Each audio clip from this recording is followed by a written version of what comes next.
عبد الرحمن كري يزيد فرمي قشتم بعبد الله كري مسعود لنزيكي بيت يعني لا كعبة وتم فرموديكم بيقشتوا لتوب ومجرنوا لباري دو آيتي كوتاي سورة بقرة آمن الرسول بما أنزل إليه تأخيركي فرمي بالله بغمري خواه صلى الله عليه وسلم فرميتي هر كسي أو دو آيتي كوتاي سورة بقرة بخواني أو بس يتي بوشوا ما بس يتي بس يتي بوشوا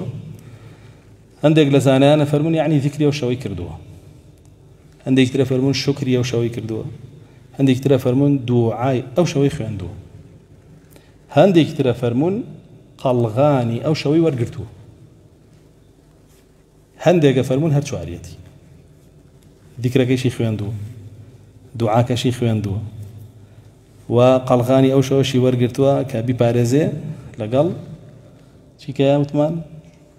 شكري أو شوي كردوه شوار شد هر شواري بدا سيني وهر شواري شي قنجه شو كام رواياتان فرمي كافتاه روايات كتير ما فرمي لم تقرأ بحرف منهما إلا أوتيته حر يك بيت يعني خوان دبي أو بيتت بيدراو أجركشي أو شي كلا ناوياتي لدعاء كتو تيايا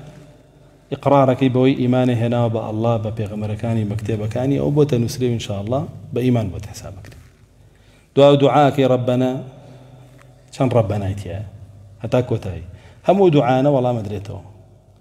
وهمي نابي الله جل جلاله صفاتي الله أو ذكري أو شوية بود نسراوة ولا بارد آياتك شو رسول الله صلى الله عليه وسلم فرمير كسبيخ يعني هتاوكو سيش وشيطانات وأنزيكي بكيه